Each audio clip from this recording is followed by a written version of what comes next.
बिल्कुल नहीं दौड़ पाएगा। और अगर उसी आदमी को एक कार की चाबी दे दी जाए तो 150 रुपया 150 प्रति घंटा की चाल से दौड़ जाएगा। कार एक सिस्टम है, हवाई जहाज एक सिस्टम है। जो जो लोग सिस्टम का यूज करते हैं वो अपने सफर को बहुत आसान कर देते हैं, और जो लोग सिस्टम से हट जाते हैं तो पैदल तो 10 किलोमीटर प्रति घंटा की चाल से भी नहीं दौड़ा जाएगा। तो महान सिस्टम को मैं नमन करता हूं। आज जीवन में जो भी लेवल मैंने लिया है वो सिस्टम की ट्रेनिंग, सिस्टम की एजुकेशन की वजह से लिया है। बहुत बहुत धन्यवाद। मेरे जीवन में हम लोग ट्रिपल सिस्टम में है, सक्सेस सपोर्ट सिस्टम में है। बहुत बहुत धन्यवाद। बहुत सक्सेस सपोर्ट सिस्टम का बहुत बहुत शुक्रिया। उसके बाद मैं नमन करता हूं अपने रॉयल ड्रीमर्स को। रॉयल ड्रीमर्स हमेशा हमें लग्जरी जिंदगी सिखाती है, हमेशा हमारे बड़े ड्रीम बनवाती है। बहुत बहुत धन्यवाद। आज बड़े बड़े ड्रीम है मेरे, बड़े बड़े अचीवमेंट है, वो सब रॉयल ड्रीमर्स की वजह से है। तो बहुत बहुत धन्यवाद रॉयल ड्रीमर्स। मैं फक्र करता हूं, अपने आप को सौभाग्यशाली मानता हूं कि मैं रॉयल ड्रीमर्स टीम में हूं। बहुत बहुत शुक्रिया रॉयल ड्रीमर्स टीम का। थोड़ा सा मैं अपने बारे में बताना चाहूंगा। मेरा नाम लाल बहादुर शर्मा है और मैं यूपी में डिस्ट्रिक्ट बुलंदशहर तहसील खुर्जा के एक छोटे से गांव का नाम है, गांव का रहने वाला हूं। अगर गांव की भी बात करूं तो लोग हंसते, मेरे गांव का नाम इतना बढ़िया है, इतना शानदार है, लोग हंसते गांव का नाम सुनते। तो मैं जो चौधरी साहब, मेरे गांव का नाम है भूतगढ़ी, उस छोटे से गांव का रहने वाला हूं। एजुकेशन मेरी कोई ज्यादा नहीं है। एजुकेशन पढ़ाई लिखाई में मैं हमेशा फिसड्डी रहा। स्कूल टाइम में हमेशा सबसे, क्योंकि पढ़ना मैं चाहता ही नहीं था। मेरे मम्मी पापा, मैं बहुत बहुत शुक्रिया अदा करता हूं। मेरे मम्मी पापा का मैं बड़ा लड़का था और इतना लाड़ प्यार था मेरे ऊपर, मैं बता नहीं सकता। कभी भी मेरे मम्मी पापा ने कभी 2 उंगली मेरे से नहीं लगाई। कितनी भी बड़ी गलतियां मैंने कर दी, जो मर्जी मैंने कर दिया, कभी मेरे को डांटा नहीं। अब ऐसे लाड़ प्यार का लड़का कहाँ कहाँ पढ़ने जाएगा। तो पढ़ाई लिखाई में मेरा मन नहीं लगता था। जब मन नहीं लगता था तो मैं 6ठी क्लास में फेल हो गया। पिताजी ने कहा कोई बात नहीं है, दोबारा पढ़ाई कर ले। दोबारा फिर एडमिशन लिया, फिर अपना मौज मस्ती में पढ़ाई की, 6ठी कर ली, 8वीं में पहुंचा तो फिर 8वीं में भी फेल हो गया। फेल होने के बाद जब मैं घर पे आया तो हंसता हुआ आ रहा था, क्योंकि लड़का तो टेंशन में वो आता है जिसको अपने मदर फादर का डर लगता है। अब यहाँ मम्मी पापा का तो कोई डर ही नहीं था कि फेल हो गया, कोई गम नहीं था, क्या है, खुशी खुशी घर आ रहे थे। तो पिताजी को लगा कि शायद पास होके आया है, क्योंकि खुशी खुशी आ रहा है हंसता हुआ। तो पिताजी को लगा पास होके आया है। पिताजी ने बोला बोला पास हो गया। मैंने कि नहीं तो। बोला तू फेल पे इतना खुश होके आ रहा हो, मैं टेंशन का बात की, फेल हो गया तो क्या टेंशन है। तो वहां पे एक बहुत बड़ी हंसी की बात है, मेरे पिताजी ने मेरे को एक बात बोली। बोला तूने हाई स्कूल नहीं 10 बोलते थे, वो बिना पढ़े व्यक्ति थे। बोला तूने 10 नहीं किया तो मैं तेरी शादी नहीं करूंगा। तो मैंने कहा बापू ये अन्याय क्यों करोगे। बोला नहीं नहीं ये गारंटी की बात है। तो मैं नौकरी के चक्कर में नहीं, सभी को बताना चाहता हूं, मैं तो शादी के चक्कर में हाई स्कूल की थी, केवल शादी के चक्कर में हाई स्कूल की थी। मैंने कहा था बापू ने शादी नहीं तो कुआरे ही रह जाएंगे। तो हाई स्कूल में भी कोई बहुत बड़ी डिग्री नहीं ली थी मैंने। सही है। हाई स्कूल में भी 3 नंबर का ग्रेस लेके 3rd डिवीजन लेके आया था। और वाकया ऐसा घटा कि मैंने हाई स्कूल करने के तुरंत बाद मेरा 23 जून को रिजल्ट आया था और 27 जून को मेरी शादी थी। शादी हो गई, दिमाग में ये था ही नहीं कि कुछ करेंगे। करना तो सब बापू की जिम्मेदारी है, बापू करेगा। शादी हो गई, जो भी कुछ करेगा बापू करेगा। और रियली में ये हुआ कि मेरे पास 2-3 बच्चे हो गए, परंतु मुझे कोई टेंशन नहीं। जैसे जैसे फैमिली बढ़ रही थी टेंशन होनी शुरू हो गई। कितने भी लाड़ प्यार का बच्चा हो, परंतु माँ बाप एक बात तो बोलेंगे ही, बोला तुझे खिलाए या तेरे लड़के को खिलाए। अभी मैडम ने भी बोलना शुरू कर दिया, बोला भाई साहब कुछ करिए, कुछ करो जी, क्यों घूम रहे हो इधर। तो टेंशन होनी शुरू हो गई, फैमिली बड़ी होनी शुरू हो गई। और उसी दरमियान एक घटना और घट गई कि मेरे मम्मी पापा भी जिंदगी से चले गए। जैसे ही मम्मी पापा जिंदगी से गए, मैं रात की तो चलती क्या है, मेरे को दिन में तारे नजर आने शुरू हो गए। क्योंकि पीछे में छोड़ के गए मेरे 2 भाई, 2 भाई कुंवारे थे, एक सिस्टर कुंवारी थी, और मैं घर में सबसे बड़ा था। सारी जिम्मेदारी मेरे सर पे आ गई। और आप सोच के देखिएगा कि मैं करना कुछ मेरे से आता नहीं था, खेती भी ढंग से करने नहीं आती थी मेरे से। अगर मैं बात करूं तो खेती भी ढंग से करनी नहीं आती थी। नौकरी की कहीं ट्राई नहीं की तो नौकरी मिली नहीं। अब जिंदगी में धक्कों का सफर शुरू होता है। मम्मी पापा जब जीवन से निकल गए तो मेरा संघर्ष शुरू होता है, और धक्के मैंने फिर इतने धक्के खाए। दिल्ली मेरे नजदीक थी, मैं नौकरी के चक्कर में घूमा। मैंने कितने ही काम किए, फिर मुझे याद नहीं है, मैंने 50 काम किए होंगे। यहां तक बता दूं कि मैं 4 थन की भैंस लाता था। गांव में भैंस पालने का रहता है, एक नॉलेज रहती है कि चलो भैंस पाल लेते। 4 थन की भैंस लाता था और 4 महीने बाद वो 3 थन की रह जाती थी। गुस्सा अपने ऊपर आता था कि हमने अपना कुछ करना सीखा क्यों नहीं। कहीं कोई नॉलेज नहीं थी, ऐसे जिंदगी चल रही थी। इसी सफर के दरमियान मैंने दोनों भाइयों की शादी की, एक सिस्टर की शादी की, और इन तीनों कामों को निपटाते खत्म करते करते इतना कर्जा मेरे ऊपर हो चुका था कि जितना मेरे शरीर में वजन नहीं था। जिंदगी बिल्कुल अंधेरे की तरफ जा रही थी, संघर्ष की तरफ जा रही थी। जब छोटे भाई की शादी हो गई तो एक घटना और घट गई। मेरे दोनों भाइयों ने मीटिंग की बैठ के कि अगर हम शामिल रहेंगे तो तीनों का बिक जाएगा, क्योंकि बगैर खेती बिके हमारा कर्जा साफ नहीं हो रहा था। तो मेरे तीनों भाइयों ने बाकायदा मीटिंग कर ली, दोनों भाइयों ने, कि अगर शामिल रहेंगे तीनों की बिकेगी, अगर इसको अलग कर देंगे तो इसी की बिकेगी। और एक दिन ऐसा आया कि मेरे को अलग कर दिया गया। हिस्से में जो मेरे पास आया वो एक खाली जगह, जो आज बढ़िया मकान बना खड़ा है वहां पर, बिल्कुल खाली। मैं ऐसा बोला करता हूं कि मेरे पास 3 बेटी है, एक बेटा है, और वाइफ और मैं, हम 6 लोग एक दिन खुले आसमान के नीचे खड़े थे। मेरे हिस्से में 5 बीघे जमीन आई, 2 बैंकों से आरसी कटी हुई, प्लस वो गिरवी भी रखी हुई। ये मेरी कंडीशन थी। उसी दरमियान मेरे को नहीं लगता था, मेरे को ऐसा लगता था कि मेरा वो दिन मैं बयां नहीं कर सकता था, मेरा सांस नहीं रुकता था।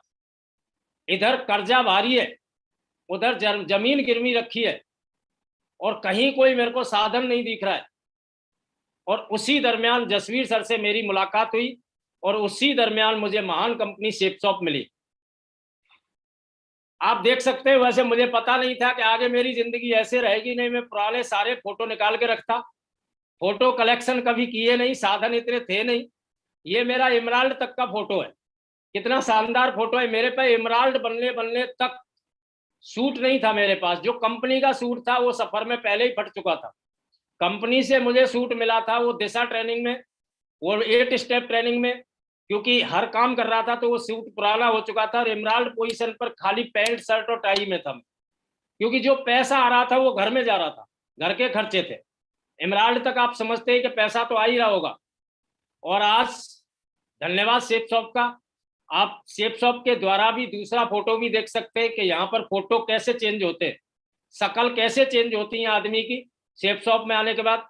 आपके सामने है दूसरा भी फोटो। मैं बहुत बहुत धन्यवाद अदा करता हूँ, ग्रेटफुल हूँ अपने सभी लीडरों का, सभी डायमंड लीडरों का। मेरे को भगवान ने ऐसे हीरा दिए कि मैं बयां नहीं कर सकता उनका। वो हमेशा जिम्मेदारी लेके मेहनत करते हैं। अगर मैं नाम लेना शुरू करूं तो ऐसे ऐसे हीरे मेरे पास, mister Kishan Pal Chaudhary ji, Devendra Raghav ji, Laxman ji, Sanjeev ji, Surjeet Chaudhary ji, BK Pandey ji, Manoj Tomar ji, Ranveer ji, Satveer ji, Sharad Verma ji, Awadh Narayan ji, Milan Yadav ji, Hannam ji, Narendra ji, Nimai Mandal, Vinod Sharma ji, Deepak Vashisht ji, Suraj Pal ji, and all और भी इसमें नाम है। इसमें और भी डायमंडों के नाम शामिल है जो आज मेरे साथ नहीं है, परंतु उनका भी बहुत बहुत धन्यवाद, बहुत बहुत शुक्रिया। मेरी कामयाबी में इनका बहुत बड़ा रोल रहा है। हमेशा इन्होंने जिम्मेदारी लेके मेहनत की है मेरे साथ। ऑल ऑल रेड क्लब, मेरे पूरे रेड क्लब का बहुत बहुत शुक्रिया। सारे लोग भाग भाग के मेहनत करते हैं। मैं परमात्मा को बहुत बहुत शुक्रिया अदा करता हूँ कि इतनी शानदार डायमंड क्लब दिया है मेरे को, और ये diamond club day by day बढ़ता चला जा रहा है। बहुत बहुत धन्यवाद मेरे सभी ग्रेट लीडरों का, जिनकी वजह से आज मैं हूं। जो भी मेरी कामयाबी है वो सब कुछ मैं या तो मेरे अपलाइनों की है या मेरे ग्रेट लीडरों की है, इसमें मेरा कोई रोल नहीं है। मेरी लाइफ कहाँ से चेंज होती है, मुझे पहली दिशा लेने का मौका मिला। पहली दिशा लेने का मुझे मौका मिला नागपुर में। जैन साहब की दिशा ली मैंने, संजय जैन सर की। उस दिशा बैच में मुश्किल से मुश्किल 48 लीडर रहे होंगे।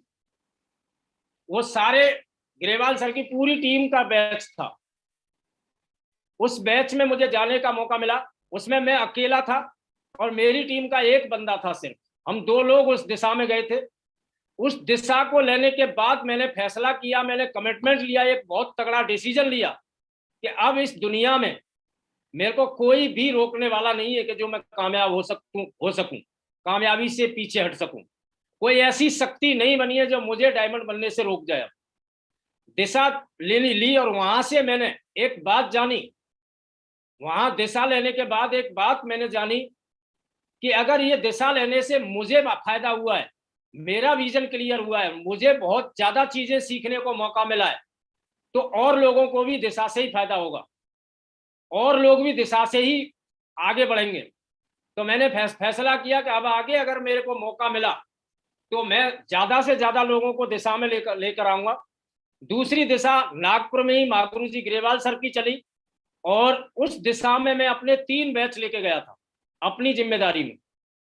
उन तीनों बैचों ने मेरे को डायमंड बना दिया। उसके बाद मैंने दिशा में भरमार कर दी। माधव सर की दिशा, विजयपाल सर की दिशा, जसवीर सर की दिशा, मैंने दिशा में हमेशा मैं दिशा में पूरी ताकत लगाता हूँ, हमेशा पूरी ताकत लगाता हूँ। क्योंकि लाइफ चेंज जो होती है वो दिशा ट्रेनिंग से होती है, होती तो हर एक ट्रेनिंग से है, पर हमेशा व्यक्ति जो सबसे बड़ा डिसीजन लेता है, सबसे बड़ा फैसला करता है, वो दिशा ट्रेनिंग से लेता है। तो मैं महागुरु जी जैन साहब को बहुत बहुत नमन करता हूँ। उनकी दिशा लेने के बाद मेरा विजन, मुझे बहुत कुछ सीखने को मिला। और उस दिन के बाद मेरा, ऐसे में बोलता हूँ कि मेरा जो काम था एकदम ऑटो पायलट हो गया। एकदम मैं रनवे पर आ गया, एकदम मतलब फ्लाइट, एकदम कोई रोकने वाला नहीं मिला। और उस दिन के बाद मेरी सक्सेस डे बाई डे बढ़ती रही। तो थैंक यू, बहुत बहुत शुक्रिया जैन साहब, Grewal ji, Madhav sir, Jasveer sir. Again इन्होंने, इनकी दिशा लेने का, हर दिशा में कुछ ना कुछ सीखने का मौका मिला। और महागुरु जी लोगों की दिशा में मैं स्पेशली जाके कुछ ना कुछ सीखता हूँ। Thank you very much. मेरे पास, मैंने आपको पहले ही बताया, मेरे कुछ अचीवमेंट है, कुछ एक छोटे से अचीवमेंट है। मैंने आपको पहले ही बताया था कि 5 बीघे जमीन थी। 5 बीघे भी 2 बैंकों से आरसी कटी हुई और प्राइवेट हाथों में गिरवी रखी हुई, ये कंडीशन थी। सेफ शॉप में आने के बाद वो 5 बीघे तो बची गई होगी। आज उसी गांव में मेरे पास 40 बीघे जमीन और मैंने सेफ शॉप से खरीदी है।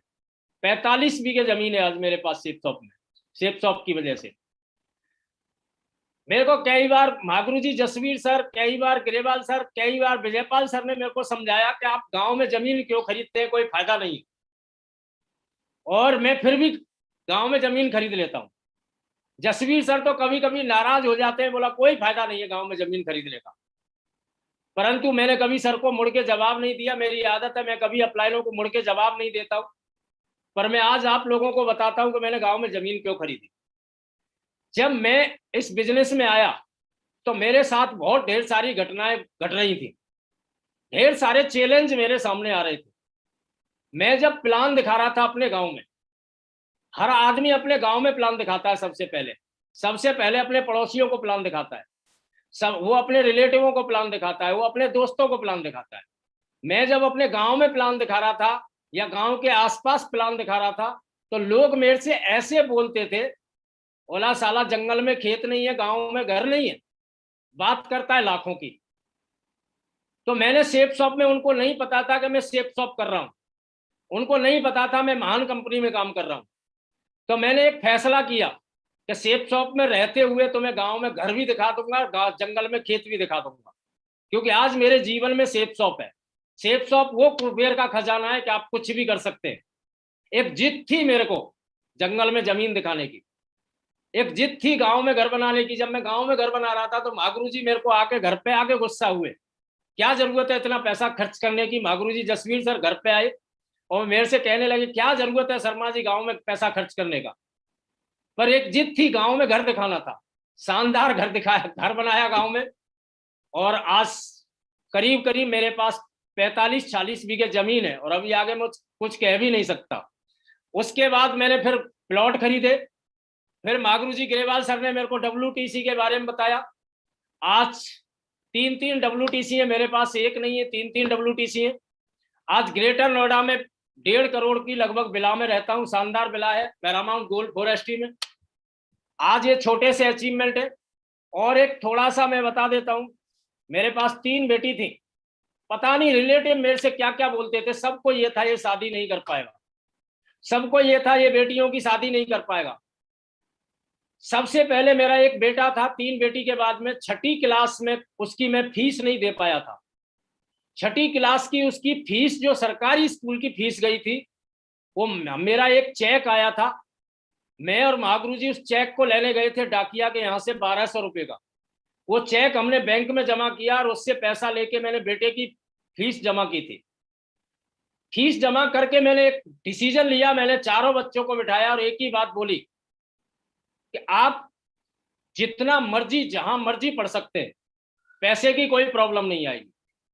उस दिन से चारों बच्चों को जम के पढ़ाया मैंने। कभी पैसे की उनको दिक्कत नहीं आई।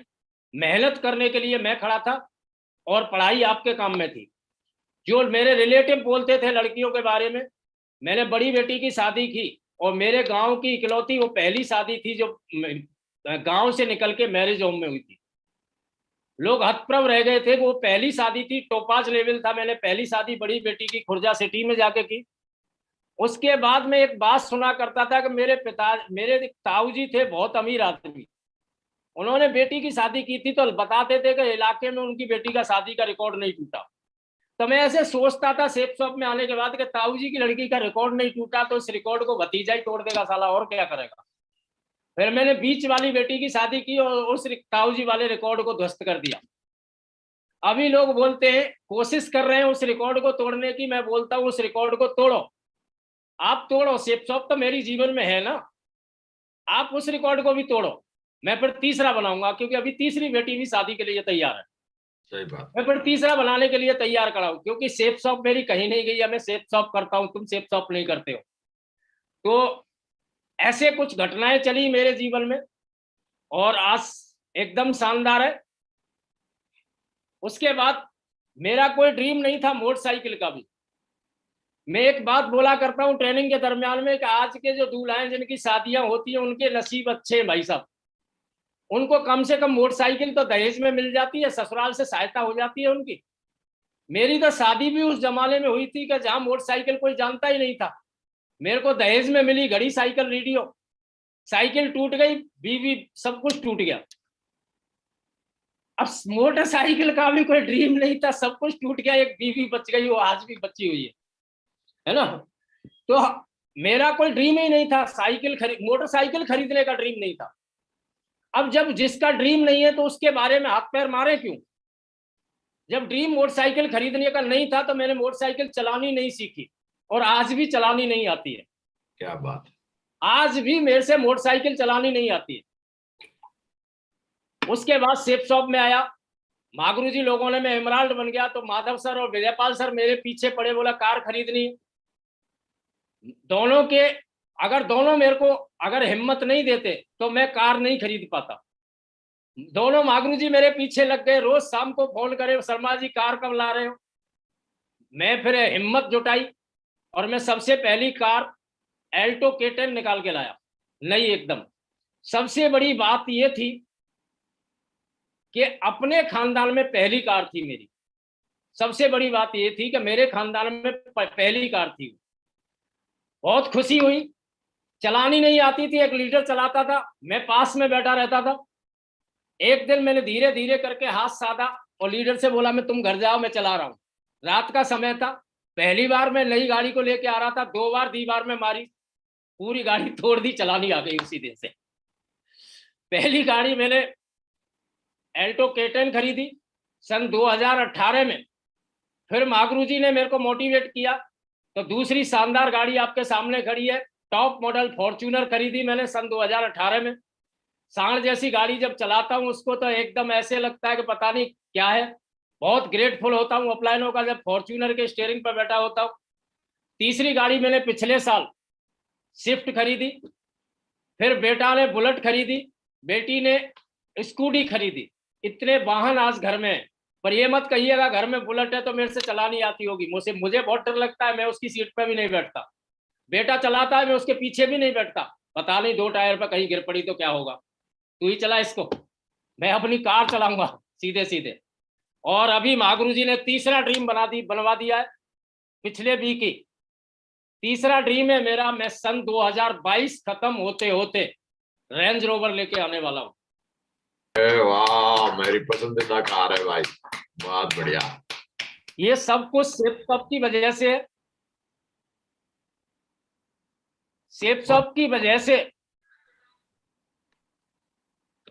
मैंने फॉरेन ट्रिप की, 2 बार थाईलैंड गया, सिंगापुर गया, मलेशिया गया, पेरिस गया, स्विट्जरलैंड गया, नेपाल गया, स्पेन गया, रसिया गया। भारत के लगभग 75% 5 स्टार होटलों में रहने का मौका मिला। कभी सोचा भी नहीं था कि इतना कभी फॉरेन ट्रिप कर पाएंगे। और अभी 3 फॉरेन ट्रिप मेरी अभी कंपनी पर बाकी है जो कोरोना में गई नहीं है। ये फॉरेन ट्रिप कैसे हुई मेरे को ज्ञान नहीं था, मैं सिल्वर लेवल पर था। और मैं क्या करता था, किसी भी अपलाइन को फोन लगा देता था। मेरे को ये ज्ञान ही नहीं था कि कोई अपलाइन मीटिंग में बिजी होगा। सारे जो बड़े लीडर हैं वो कहीं ना कहीं बिजी रहते हैं। तो मेरे पे सबके नंबर थे, ग्रेवाल सर के, ओम प्रकाश जी के।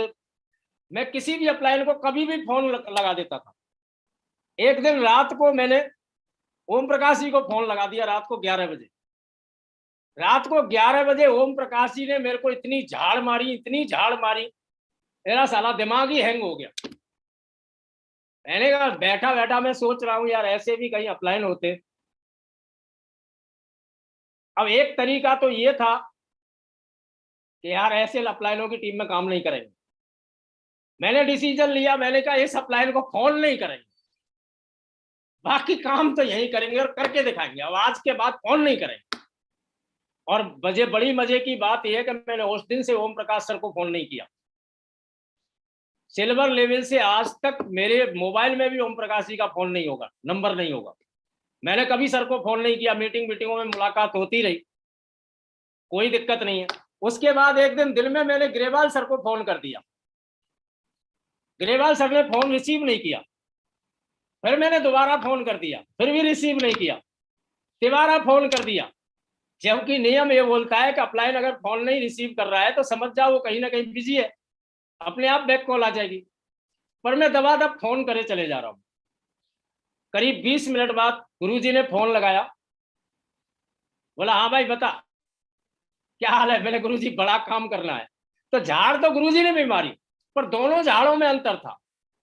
वो झाड़ खट्टी झाड़ थी, पर महागुरु जी की जो झाड़ थी, महागुरु जी का जो गुस्सा था एक मीठा गुस्सा था, बहुत मीठा गुस्सा था। मैं बोला मैंने महागुरु जी, मैंने कि मेरे को बड़ा काम करना है। तो महागुरु जी ने मेरे को गुस्से में बताया कि तेरे को बड़ा काम करना है तो टारगेट कर ले। उस दिन मेरे को इतनी हिम्मत आई, महागुरु जी के गुस्सा में इतनी हिम्मत आई कि मैंने मुट्ठी बांधी और टारगेट कर दिया। मैंने टारगेट कर दिया तो महागुरु जी बड़े खुश हुए। महागुरु जी ने बधाई दी मेरे को। मुझे महागुरु जी को ये आज तक पता नहीं होगा कि महागुरु जी के गुस्से की वजह से मैं बोलता हूँ ऐसा गुस्सा तो महागुरु जी कभी भी हो जाए मेरे ऊपर हेलीकॉप्टर आ जाएगा। महागुरु जी के गुस्से की वजह से वो टारगेट हुआ था। मैंने महागुरु जी को बोला गुरु जी अब क्या करना है। बोला कुछ नहीं करना, थाईलैंड घूमने चला जा। मैं महागुरु जी गरीब परिवार है, 20,000 रुपये ले आता हूँ। बोला नहीं नहीं थाईलैंड चला जा। मैं डर के मारे थाईलैंड चला गया पासपोर्ट बनवा के। मैं थाईलैंड से लौटा न लौटा, अगली बार में मेरी टीम में 47 टारगेट हो गए। माय गॉड, क्या बात है, जलवा जलवा। उसके बाद मैंने टारगेटों की लाइन लगा दी, टारगेट पर टारगेट करता गया। मेरे को नहीं पता मैं 1-2 टारगेट नहीं जीता हूंगा, उसके बाद मैं जैसे ही टारगेट आता था मुट्ठी बांध लेता था। मैंने इस बिजनेस में आने के बाद ये सीखा कि जो मैं करूंगा वो टीम करेगी, जो मैं नहीं करूंगा वो टीम नहीं करेगी। तो मैं हमेशा टारगेट आते ही मुट्ठी बांध लेता था कि टारगेट मुझे करके दिखाना है, बस मुझे टीम में बताना है कि मेरा टारगेट हो गया। टीम अपने आप गर्म हो जाएगी। उस दिन के बाद टारगेटों की झड़ी लगा दी और अभी भी कंपनी पे मेरे 3 टारगेट बाकी हैं। मैंने इस बिजनेस में आने के बाद क्या किया, जिम्मेदारी ली सबसे पहले, और जिम्मेदारी मैंने बहुत जल्दी ले ली। एक घटना घट गई मेरे साथ। महागुरु जी मेरे साथ रहते थे, लिस्ट विस्ट कोई मेरे साथ थी नहीं। आप सोच के देखिएगा कि मेरे पास कपड़े भी नहीं है, मेरे पास जूते भी नहीं है, मेरे पास साइकिल भी नहीं है, मेरे पास कुछ भी नहीं है। मैं ऐसे सोचता हूं कि मतलब सेफ शॉप के जो लीडर होते हैं, जो अपलाइन होते हैं, वो कितने महान होते हैं। इसके बावजूद भी जसवीर सर मेरा पीछा नहीं छोड़ रहे हैं।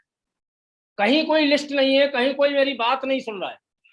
बावजूद भी जसवीर सर मोटरसाइकिल लेके आ जाते, बोला शर्मा जी कहीं चले, तो कहीं कोई दूर दराज में ढकेल वकेल वाला होता था, उसको हम प्लान दिखाते थे। एक दिन हम फील्ड में से दोनों लौट रहे थे और रास्ते में किसी आदमी का मेरे ऊपर कर्जा चाहिए था। उसने जसवीर सर की मोटरसाइकिल को रोक लिया, बोला तेरे साथ रहता है, तू पैसे देगा। मैंने बड़ी रिक्वेस्ट करके उसको वहां से हटाया, हाथ वैथ जोड़ जाड़ के। महागुरु जी को मैंने बोला मैं आप जाइएगा।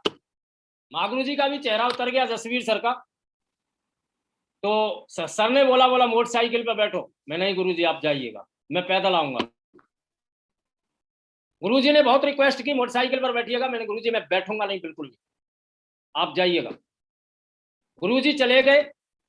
मैंने वहीं पे खड़े होकर डिसीजन लिया कि आज के बाद मैं अपने अपलाइन को अपने साथ कभी भी लेके नहीं जाऊंगा। आज जहां भी मुझे फील्ड करना होगा मैं अकेला करूंगा। अगर मेरी वजह से मेरे अपलाइन की बेइज्जती होती है तो साला मुझे डूब मरने के लिए जगह नहीं है कहीं भी। मैं कहीं भी जीने के लायक नहीं हूं। उस दिन के बाद मैंने गुरुजी को कहीं भी मैं फील्ड में नहीं लेके गया। उस दिन के बाद मैंने प्लान करना है, फॉलोअप करना है, ग्रुप मीटिंग करना है। दूसरा डिसीजन मैं ये ले लेता था, जब भी मेरे सामने चैलेंज आता था तो लोग चैलेंज में पीछे हट जाते, मैं दुगना करने का हौसला ले लेता था। वहां पे खड़े होके मैंने चैलेंज किया, तेरे को ही करके नहीं दिखाया ना तो अपन भी असली बाप की औलाद नहीं है। वहां से मैंने जिम्मेदारी ली प्लान करने की, खुद फोल्डर लेके फील्ड में उतरा। सबसे बड़े मजे की बात यह थी कि मेरे पास फोल्डर लेने के लिए भी पैसे नहीं थे। मैंने कॉपी पेंसिल से ही लोगों को रगड़ा, और कॉपी पेंसिल भी मैं अपनी यूज नहीं करता था। जिसको प्लान दिखाता था उसी की कॉपी पेंसिल लाओ, उसी के कॉपी पेंसिल से प्लान दिखाता था। वहां से मैंने जिम्मेदारी ली, टीम बढ़ी, फील्ड में जिम्मेदारी ली, प्लान फॉलोअप सब कुछ करने की जिम्मेदारी ली। उसके बाद मैंने वेन्यू चलाने की जिम्मेदारी ली। फिर महागुरु जी लोगों ने मेरे को बताया कि सिटी डेवलप करनी है तो सिटी डेवलप करने की जिम्मेदारी ली। उसके बाद सीखने की जिम्मेदारी ली। आज तक भी 14 साल बाद भी मैं सीख रहा हूं, हर चीज को मैं सीख रहा हूं आज तक भी मेरे को, क्योंकि मेरे को ऐसा लगता है कि अभी मैं पूर्ण परफेक्ट नहीं, अभी मैं बिजनेस को सीख ही नहीं पाया, लगता ही नहीं, हकीकत में मैं सीख नहीं पाया हूं। डे बाई डे 14 साल देने के बाद भी मुझे ऐसा लगा है कि अभी मैं 10% भी नेटवर्क मार्केटिंग करनी नहीं सीखी है। मैंने 10% भी नहीं सीखी है। सिटी डेवलप की आज लगभग मेरा काम ऑल ओवर इंडिया में मेरी टीम काम कर रही है, हर जगह जाने का मौका मिलता है। और आज भी मैं नए सिटी पे फोकस करता हूं। मैं अपने डायमंड को पूछता हूं तेरी 10 लोगों की टीम कहां है। मैं बैठ के पूछता हूं तेरी 10 लोगों की टीम कौन से सिटी में है, तो वो मेरे को बताता है फलां सिटी में मेरी 10 लोगों की टीम काम कर रही है। तो मैं उसको बोलता हूँ खड़ा हो, वहीं चल रहे, उन्हीं लोगों से मिलेंगे। मैं हमेशा नई सिटी को फोकस करता हूँ। पुरानी में तो काम चल ही रहा है, पुरानी को छोड़ता नहीं, परंतु नई पे जाके टिकता हूँ। अभी रिसेंटली कोरोना के बाद तुरंत बाद करीब मैं 4 नई सिटी में होके आया हूँ। और अब फिर दोबारा मैं 11 तारीख को दोबारा निकल रहा हूँ पूरा 1.5 महीने के लिए। मैंने पूरी टीम को बोला होता हूँ, हमेशा बोला होता हूँ, हर लीडर को बोला होता हूँ कि जहां पे भी 10 लोगों की टीम हो वहां पे मैं चलूंगा। मैं कभी मेरे दिमाग में लेवल का ईगो नहीं रहता है। कभी भी ये नहीं रहता है कि मैं क्राउन बन गया हूं या मरकरी बन गया हूं, कोई ईगो नहीं रहता है। मैं हमेशा फील्ड में रहने की बात सोचता हूं, हमेशा प्लान फॉलोअप। तो जिम्मेदारी ली, फील्ड प्लान किए, वैल्यू चलाए, सिटी डेवलप की, सीखना जारी किया। 100% यूजर, थोड़ा सा मैं 100% यूजर के ऊपर बोलूंगा। थोड़ा सा बोलूंगा 100% यूजर के ऊपर। पहले 100% यूजर की स्लाइड में था कि रजिस्ट्रेशन करना आना चाहिए, प्लान दिखाना आना चाहिए, ये सब कुछ था। परंतु आज जमाना बदल गया है। आज हमारे साथ में जनरेशन प्लान है। आज हमें 100% यूजर उनका तो होना ही होना है कि रजिस्ट्रेशन आना चाहिए, प्लान दिखाना आना चाहिए, सब कुछ आना चाहिए। पर आज हमें कंपनी का भी 100% यूजर होना चाहिए। कंपनी का हर एक प्रोडक्ट हमें यूज नहीं करना चाहिए, यूज करना चाहिए। एक बात मैंने जानी कि अगर हम कंपनी का प्रोडक्ट यूज नहीं करेंगे तो हमें फेथ नहीं आएगा। आप मुझे बताइएगा, हम मिठाई की दुकान खोल लेते हैं और अपनी मिठाई नहीं खाएं तो दूसरा पागल है जो हमारी मिठाई खाएगा। हम अगर अपनी पेट्रोल पंप खोल लें और हम ही नहीं भरवाएं तो दूसरा पागल है हमारी पेट्रोल पंप पे पेट्रोल लेने आएगा। हमें फेथ जब तक नहीं आ सकता कि जब तक हम अपनी कंपनी का प्रोडक्ट यूज नहीं करेंगे। आज अगर कोई मेरे को देखे तो मैं कंपनी का लगभग लगभग हर एक प्रोडक्ट यूज करता हूं। सुबह जगता हूं पेस्ट, उसके बाद चाय, किचन में हल्दी धनिया नमक मिर्च, आज कंपनी की टाई, कंपनी के जूते, कंपनी का हर चीज कंपनी का। और मैं रोजाना देखता हूं कि कंपनी में मेरा कंपनी में प्रोडक्ट कौन सा कम है। जब मेरे को कम लगते हैं मैं तभी ऑर्डर कर देता हूं। हर 8वें दिन 9वें दिन ऑर्डर करता ही रहता हूं, कहीं ना कहीं नीचे से जाके ऑर्डर करता हूं। तो हमें 100% यूजर बनना है। सबसे पहले हमें अगर फेथ लाना है, कई बार मैं 100% यूजर पे बात करता रहता हूं लोगों से अपनी टीम में। तो मेरी एक टीम का लीडर बोल रहा था, गुरुजी हमारे जो प्रोडक्ट है वो महंगे। तो मैंने कहा महंगे अगर हम यूज नहीं करेंगे तो सामने वाला पागल है क्या? सामने वाला पागल तो है नहीं जो वो महंगे लेगा। सबसे पहले महंगे हमें लेने हैं ना, बाद में महंगे कोई और लेगा। तो महंगी कार हमें चाहिए तो महंगे प्रोडक्ट कौन यूज करेगा? वैसे महंगे हैं नहीं, अगर कंपैरिजन किया जाए तो हमारे प्रोडक्ट क्वालिटी के हिसाब से सस्ते।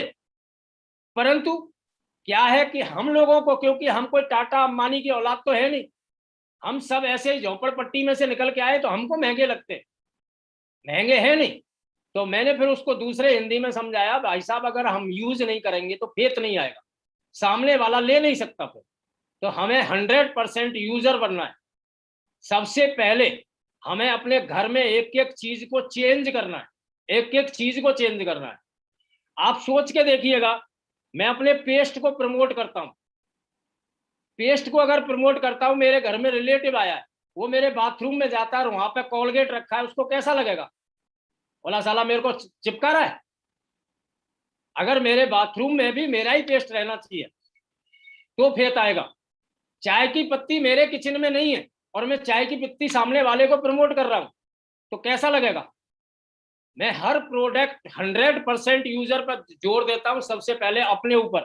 क्योंकि एक बात मुझे अच्छी तरह मालूम है, अच्छी तरह अपलाइनों ने समझा दिया है कि जो काम मैं करूंगा वो टीम में डुप्लीकेट हो जाएगा। मैं आज अगर आपके सामने बैठा हूं तो कंपनी का सूट, कंपनी की टाई, कंपनी का शर्ट, कंपनी की घड़ी, घड़ी राडो भी है, परंतु मैं राडो नहीं पहनता। मुझे तो ऐसा लगता है कि जब से मेरी कंपनी घड़ी आई है राडो को कहीं जंग न लग जाए, वो ऐसे ही रखी है। मैं बड़ा फीलिंग आती है जब मैं अपनी कंपनी की घड़ी पहनता हूं। तो 100% यूजर बनना है। 3 कार्डियल रूल, 3 कार्डियल रूल की अगर मैं बात करूं, बताया अपलाइनों ने बहुत बार, मेरी समझ में 14 साल देने के बाद आया। 3 कार्डियल रूल को मुझे ऐसे लगता है कि कोई बंदा अगर 3 कार्डियल रूल फॉलो नहीं करेगा तो वो कभी भी कामयाब नहीं होगा। मेरी 14 साल देने के बाद में 3 कार्डियल रूल समझ में आया कि 3 कार्डियल रूल जिसने प्रयोग किया है वो महान बन गए, और जिसने प्रयोग नहीं किया है वो इस दुनिया से ही चले गए। बिजनेस की तो बात छोड़ो, वो दुनिया से ही चले गए। तो 3 कार्डियल रूल को फॉलो करना है, 3 पावर्स को प्रयोग करना है, हमेशा यूनिटी में रहना है। मैं हमेशा अपने अपलाइन की यूनिटी में रहूंगा, हमेशा मैंने ये कमिटमेंट किया हुआ है कि अपने अपलाइन की यूनिटी में रहूंगा, हमेशा यूनिटी से अलग नहीं रहूंगा। और कोशिश करूंगा अपने पूरे डायमंड क्लब को यूनिटी में रखने का, हमेशा कोशिश करूंगा अपने डायमंड क्लब को हमेशा यूनिटी में रखने का। क्योंकि अकेले से कभी कुछ नहीं होता। अकेला पत्थर कभी भी पानी के रास्ते को नहीं रोक सकता। अगर पत्थरों का ढेर लगा हुआ है तो पानी का रास्ता रुक सकता है, लुढ़कता हुआ पत्थर कभी भी एक जगह रुक नहीं सकता। तो 3 पावर्स हमेशा यूनिटी में रहूंगा। लोग मेरे को आज भी बोलते हैं बड़ा बड़ा बोलता है, मैं हमेशा बड़ा बोलूंगा, हमेशा बड़ा बोलूंगा। पावर स्पोकन वर्ड हमेशा। और सबमिशन, मैं हमेशा सबमिशन अपने आप को किया हुआ है। मैंने इस बिजनेस में आने के बाद देखा है लोगों को इतनी बड़ी ईगो रहती है कि समझ नहीं आता। अपलाइन के प्रति ईगो, टीम के प्रति ईगो। मैं अपने अपलाइन को हमेशा भगवान मानता हूं। अकेले में भी बैठा सोचता रहता हूं तो मेरा अकेले में भी सिर नीचे को झुक जाता है कि अगर जसवीर सर मेरी लाइफ में नहीं आए होते तो क्या होता मेरे जीवन का। बहुत ज्यादा कंट्रीब्यूशन जसवीर सर का है। बिल्कुल, मैंने एक बात जानी कि व्यक्ति कभी भी उम्र से बड़ा नहीं होता है, कभी भी उम्र से बड़ा नहीं होता है। महागुरु जी जसवीर सर का व्यक्तित्व तो इतना बड़ा है, उनकी सोच इतनी बड़ी है, उनका विजन इतना बड़ा है। हमेशा वो अनकंडीशनल प्यार करते हैं, हमेशा। मैं अगर एक एक खूबी की बात करूं, हमेशा गलतियों को क्षमा कर देते हैं बाप की तरह। मेरे पिताजी भी इतनी गलतियों को क्षमा नहीं कर पाते जितने जसवीर सर ने मेरी गलतियों को क्षमा किया है। मैं नमन करता हूं जसवीर सर का और आभारी हूं सर का मैं।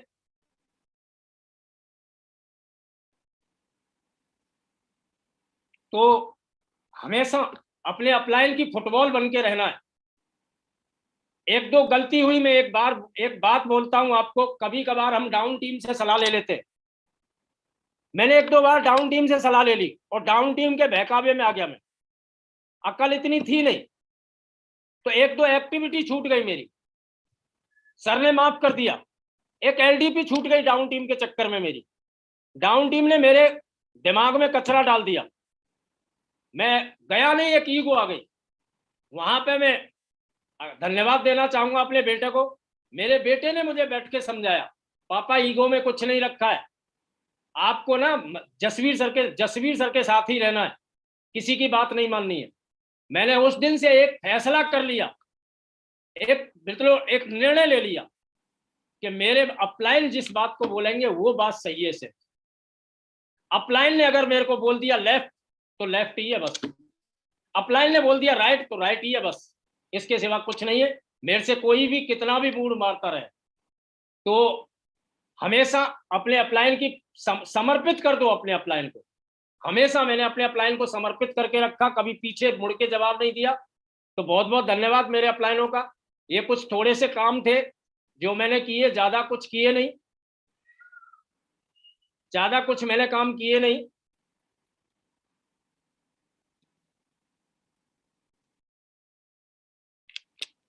एक बात और बताना चाहूंगा मैं, मेरी ही टीम में देखने को मिलती है। अपलाइन टीम में चला जाए तो ऐसे लीडर बोलता है मेरी टीम में क्यों चले गए।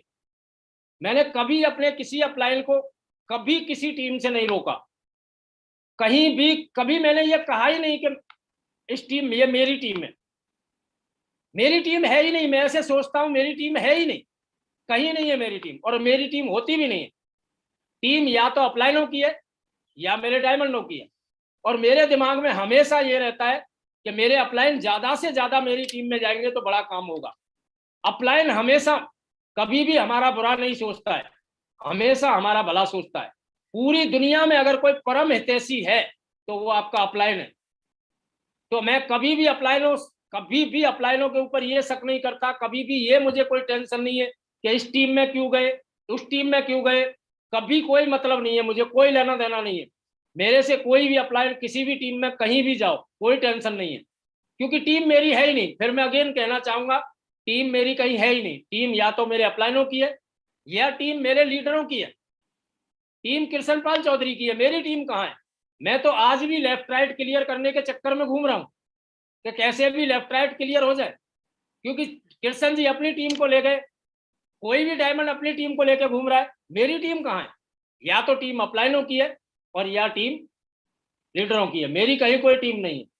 बहुत बहुत धन्यवाद, आज आप लोगों के बीच में आया, इतना सम्मान दिया। अगेन मैं ग्रेवाल सर का बहुत ज्यादा आभारी हूँ, बहुत ज्यादा शुक्रिया अदा करता हूँ। अकेले में बैठे रहते भी एक एक बात जब मुझे याद आती है गुरु जी की, मैं एक ही बात बोलता हूँ कि अगर कोई बहुत बड़ा साधु, बहुत बड़ा महात्मा, अगर कोई बहुत बड़ा ज्ञानी होता होगा पहले जमाने में, तो वो महागुरु जी ग्रेवाल सर का ही होता होगा। महागुरु जी ग्रेवाल सर एक दिव्य आत्मा है, हम सब परम सौभाग्यशाली है, गुरुजी की हम टीम में है, बहुत ज्यादा परम सौभाग्यशाली हैं।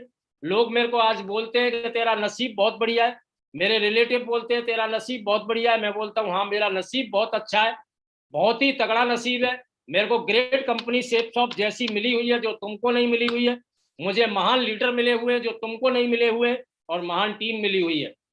मैं कंपनी, दूसरी कंपनी वाले आते हैं तो मैं उनको बोलते हैं हमारी कंपनी ये है, हमारी कंपनी इतनी अच्छी है। मैं बोलता हूँ तुम्हारी कंपनी बहुत अच्छी हो सकती है, कंपनी बहुत बढ़िया हो सकती है, पर बेटे अपलाइन हमारे सबसे बढ़िया है, गुरु हमारे सबसे बढ़िया है। इस विश्व में सबसे तगड़े गुरु हमारे, वो कहाँ से लाओगे वो बता दो हमें।